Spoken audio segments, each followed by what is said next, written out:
Uga wae tapa to, Kang. Teko blambangan kan wis nggawa werna-werna. Dene yo ditapa, Kang. Yo aja sopo. Apa wae? Apa sing dijarepe ku? Di dari kabeh. Ditunggu wae. Pasti dari Pak. Ayo.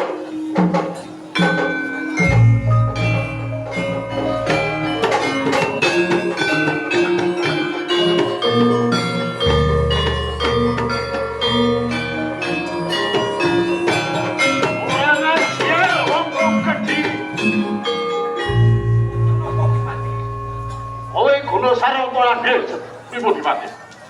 Adyo pangerti. Lek ku nglamar ning Kediri gampang wae ditampe. Ditampe pripun?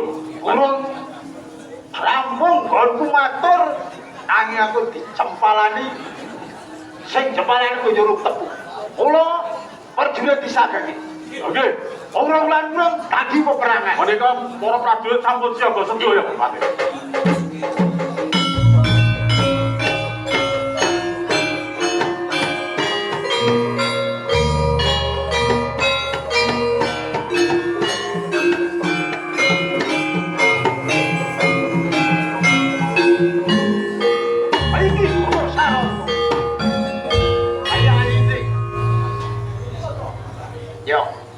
Hati-hati. Hei, bocah bagus. Nggih, Sopo? aku putra dalem Kraton Kediri, Pangeran Suryaka. Pangeranku. Pangeran Suryaka. Iya. Iki Kang Masku, Pangeran Suryono. Apa wis dadi tatanane Kediri? Yen ana tamu disukut sotosan. Dalepan. Oh, Pisoananmu ana ning Kraton Kediri. Ya sepisan nyenengke kupingku. Ya ananging suwe-suwe marai panas kupingku. Amarga kowe murang tata ana ing pisoanan Kediri. murang tataku ganti. Yen dane suwari iki diparengake kanthi apik-apik, tak sowanke ning Blambangan. Dadi garwane Ratu bosku rampung perkara iki. Dalepan. Oh, Apa kowe ora krungu? Apa sing dingendikake Rama Prabu mau? karepmu Saiki jare Bang, piye Surya? aku karo adikku sing baku gawe sayembara perang. Sapa wae, sapa wae sing bisa ngalahke ngawonke aku karo adikku. Iku kang bisa boyong kang bodane suwari. Wis ora sak kakek ngomong. Wani apa ora kowe? Ora iman-iman bagus nganti bapak kulitku. Ora ngerti kondange jale Bang, Kuwi nek ana Blambangan kono Jalepan. Ananging ning Kediri iki Pangeran Suryaka karo Kang Surya. Dadi kok Ature.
aku tampano.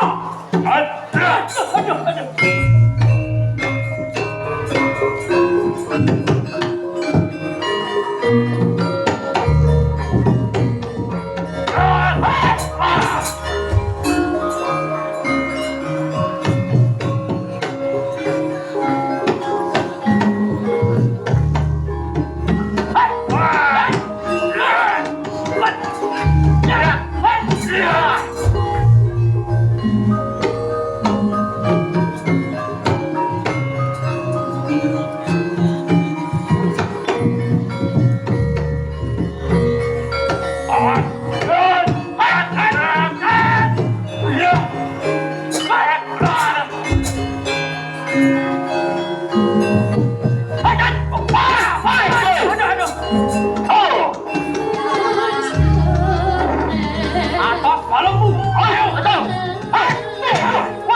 Wanene keruyukan. Ayo, maju kene. Ayo.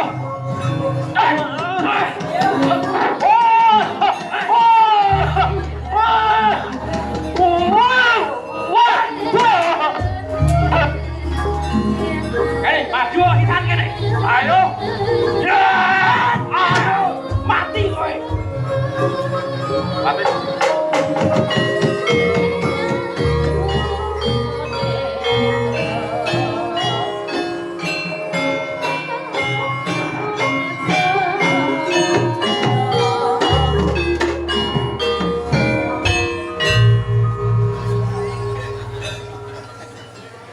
Pak, opo sawangan prajuritmu wis bubar mawon salang tunjang rebut bojo.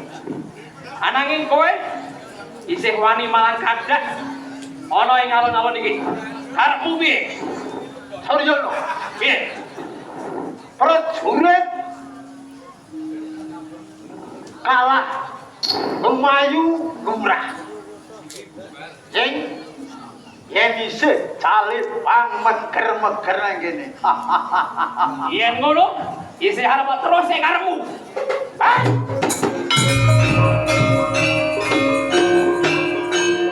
Lagi. Ayo. Maju. Ayo. Wah.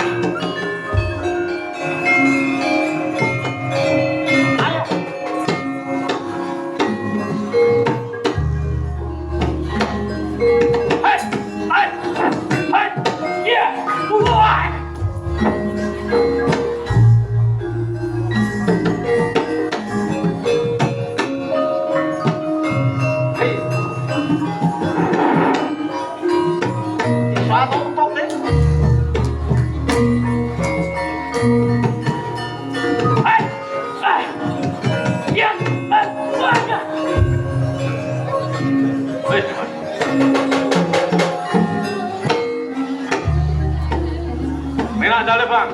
Oh, dak akoni kowe pancen patih kang pilih tanding. Karepku Ananging deloken. Saiki aku ngasta pusaka ligan kang awujud keris. Gak tamakake gunung jugrut segara asat. Apa meneh ming dayane menungso? Ora jurmur kaya glepung. Suryono, aja mung sumpah. Ora bakal tak ameni. Oh, pikir tak tahu. Yen kowe pancen dikdaya, tampane lho pusaka iki.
Kakang.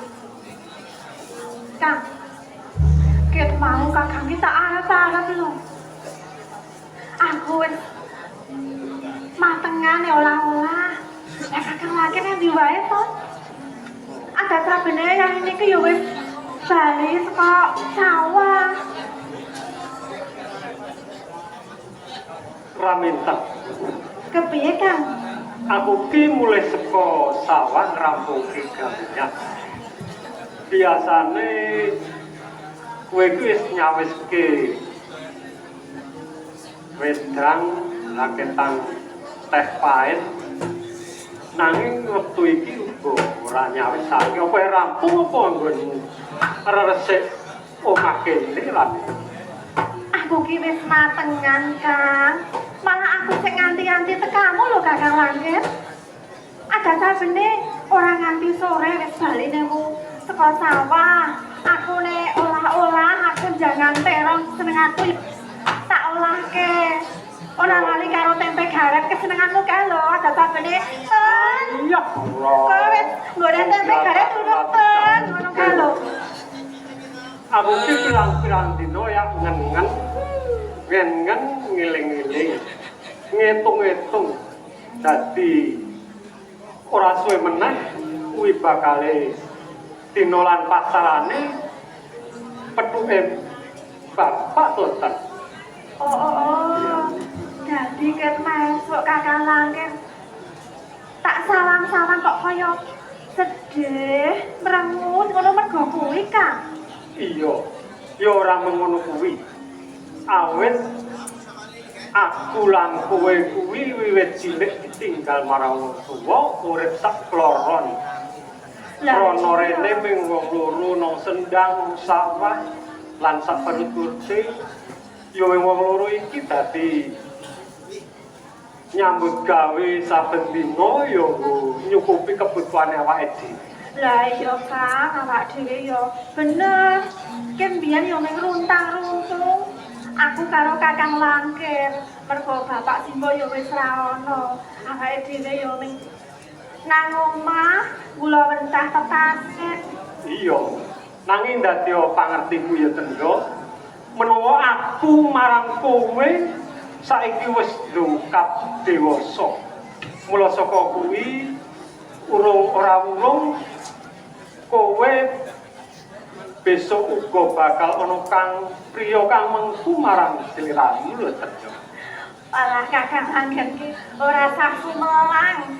Aku sesuk nek wis tekan titipan Cino omah-omah yo mesti aku ora bakalan nglangkai Kakang Langkir. Kakang Langkir dhisik. Lho semono aku dadi sedherek dulur lanang tuwa yo umpamane kowe iki duwe sisian sikik aku ikhlas kok lega lila yen kowe bakal omah-omah dhisik ngono lho Sen.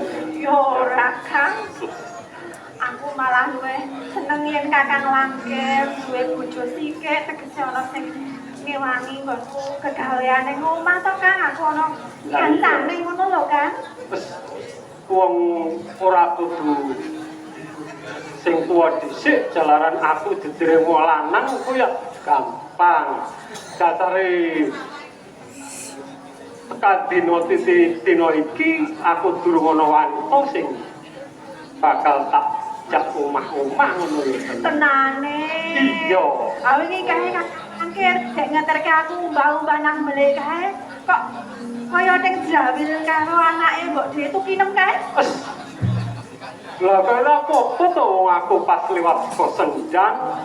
Lah ora apa-apa dheweke ya biasane gegojekan. Nanging awakmu ya ora mara ndang ngancani nek do gegojekan. Ayo aku yo ora kepenak to Kakang, ndak darani aku ki ganggu. Ora ngono. Kakangane nggih do ngene-ngene teng jauh. Ayo aku ora penak dhewe to Kang.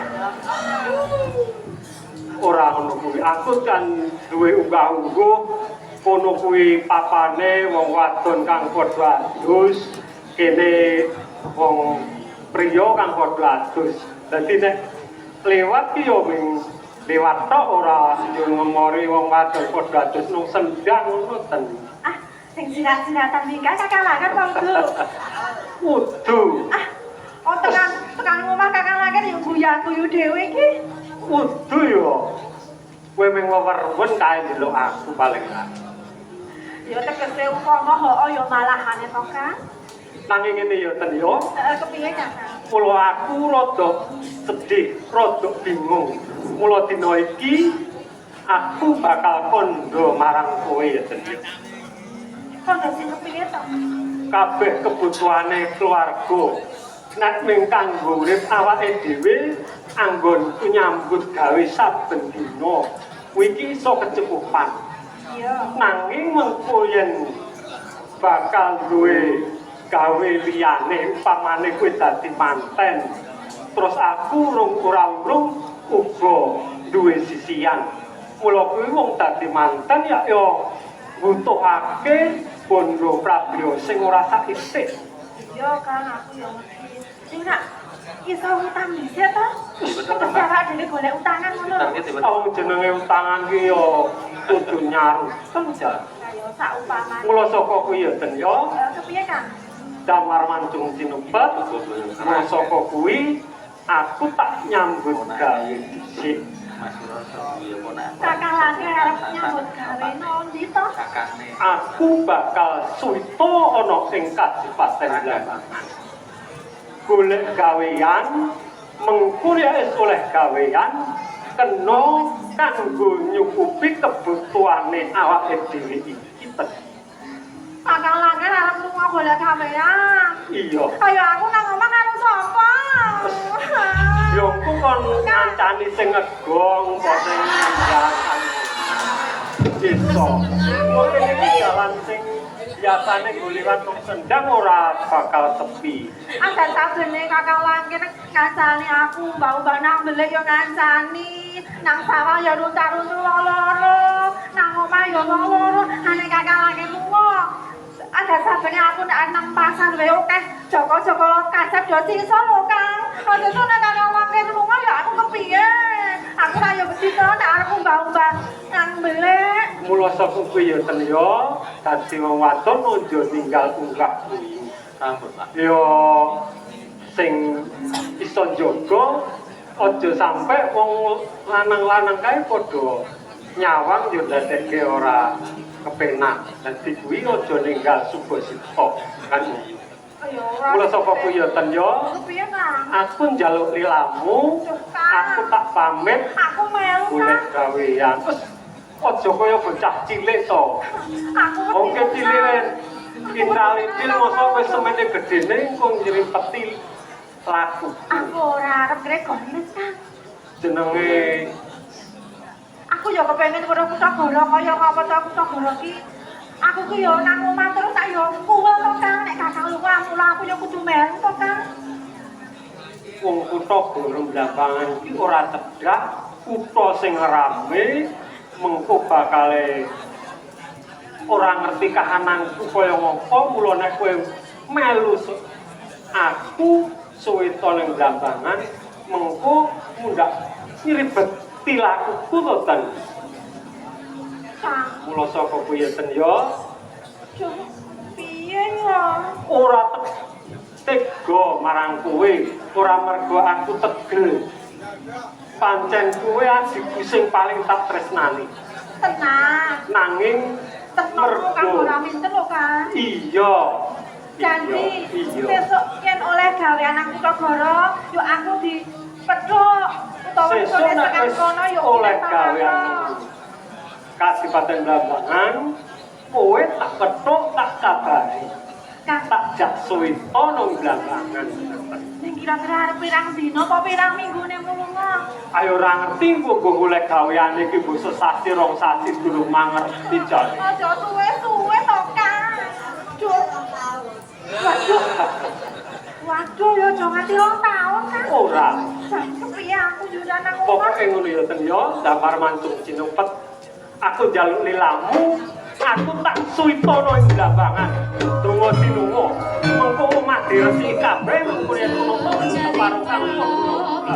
Kula saka winten, aku njaluk pamit yo. Ya. Aku dipethuk, Kang. Iya. Pamit ya ten ya.